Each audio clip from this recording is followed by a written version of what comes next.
Иссык-Кульским детям, рожденным в советское время, посвящается этот рассказ. Автор этого рассказа, Кубан Абылкасымов, вырос в этих великолепных местах и делится с нами своими воспоминаниями. Я родился в большом селе на Иссык-Куле, весьма богатом и многонациональном. Жизнь в то время там кипела вовсю. Колхоз-миллионер имел свое лесное хозяйство, районную больницу, потребобщество, автобазу, турбазу, пансионат, ресторан, бар. Были у нас свои универмаги, даже свой винный цех был, 3 детсада, 3 школы, а также спортивная школа, училище и быткомбинат. Имели мы в селе баню, да и многое другое. Все были заняты, все работали, у всех был многонациональный коллектив. В селе жили немцы, у них были уютные, красивые, продуманные дома. Русские работали во всех производствах и колхозе, они ездили на мотоциклах, а женщины на велосипедах, и они разводили гусей и уток, которых мы гоняли на улицах. Узбеки занимались общественным питанием. Они готовили вкусный лагман и манты. Уйгуры работали в заготовительной конторе, и мы сдавали им яблоки, шерстишкуры. Дунгане сидели на базаре и торговали всякими пряностями и семечками, граненый стакан за 10 копеек. Балкарцы разводили колхозный племенной скот. Кыргызы же работали везде. Еще у нас были в селе татары, калмыки, казахи и корейцы. А какие сады были? У нас, я помню, в саду было 3 сорта апорта, хрустящие, соком налитые, большие краснобокие яблоки. В палисадниках спели вишни, темно, красные и сладко, кислые и черешня, не та, которую сейчас продают, а та была другая, желтая с красными пятнами. Когда она не дозрела, а дозреет, то она становилась вся красная и вкусная. Ее специально нанизывали на веточку в гроздь и продавали. В клубе крутили каждый вечер фильмы, сеанс стоил 5 копеек, афиши висели в центре и возле клуба. Клуб имел свой запах, когда входишь в него, то чувствуешь некоторое волнение. Индийские фильмы приезжали редко, но очень метко. Кассу брали штурмом, или по блату. Контролером была непробиваемая тетя Света, мимо нее нельзя было проскочить. Схватит за шкирку и вытолкнет. Мы же были шустрыми, мы совали деньги, кто был ближе к кассе. В очереди и получив билеты, плотно прижавшись друг к другу, пробивали себе дорогу в кинозал, друзья, зная, что я слаб зрением, занимали место ближе к экрану. Затем мы подросли и начали ходить в клуб на танцы. Обязательно были драки и обязательно был закон, 1 на 1. Побежденного не добивали, не трогали, делились не по национальности, а по территории, с кем вырос. Был еще один закон: если идешь по чужой, враждебной земле, но ты с девушкой, тебя никто не тронет. Но проводишь ее, она зайдет домой, все, беги. А еще я помню женщин-продавщиц, русских, полных и сильных. Они легко разгружали ящики с молоком, коробки, фляги с хлопковым маслом или со сметаной и многое другое. И меня всегда поражало, как они делали кульки.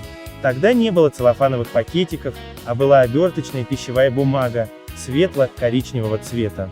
Они ее разрезали ножом на квадраты, и из этих квадратов делали кулек, куда насыпали конфеты, сахар и другие продукты. Я пытался скрутить такой, пытался сделать это много раз, но никак не получалось. Меня отправляли в магазин, дав в руки авоську, еще ее называли сеткой, и по возвращении всем было видно, что кто купил. И никому не было дела, чем затоваривался человек. В селе ярко праздновали праздники, но самый лучший для нас – это был праздник 1 мая, он назывался Международный день солидарности трудящихся. Когда мы были детьми, нам родители покупали новую одежду, и мы берегли ее именно к этому празднику, чтобы мы выглядели нарядными. Был парад учащихся, праздничный митинг в парке и народные гуляния. Уже подростками мы одевали джинсы, после парада, в них нам было запрещено ходить в школу. Джинсы были ГДРовские Адра или Одер, что-то в этом роде. Шибали деньги у родителей и шли навстречу с друзьями. Родители же шли на свои тусовки, нам непонятные. А порой, родители с друзьями грузились в машины, грузили нас и увозили в Семеновское ущелье. Там был настоящий праздник. На зеленом изумрудном поле белели десятки юрт, полные угощений внутри, скачки и байга. Богатыри боролись на поясах, молодежь качалась на качелях и гоняли кыискумай. Автолавки с дефицитом, грузовики с откинутыми бортами и застланные коврами, а на них поют эстрадные, местные звезды. Родители, строго наказав нам, чтобы мы не разбегались, показав, в какой юрте они будут, уходили гулять, мы же бросались в лес. Как там было нам хорошо. Мы играли и заигрывали с девочками, смеялись и брызгали ледяной водой из горной речки друг на друга, собирали землянику и горные тюльпаны. Устав и проголодавшись, шли к юрте, там же родители были уже навеселе, распевали песни и о чем-то своем общались. А под вечер нас обязательно приглашал отведать барашка, какой-нибудь чабан. Это было нечто. Родители сидели в его домике, а мы сидели на улице, укрывшись теплыми вещами и слушали ночные горы и его звуки, смотрели на черное небо, усыпанное яркими звездами. Под эти звуки мы рассказывали страшилки, девочки вскрикивали от ужаса, а я мог моментально придумать ужастик, и все верили мне и ужасались.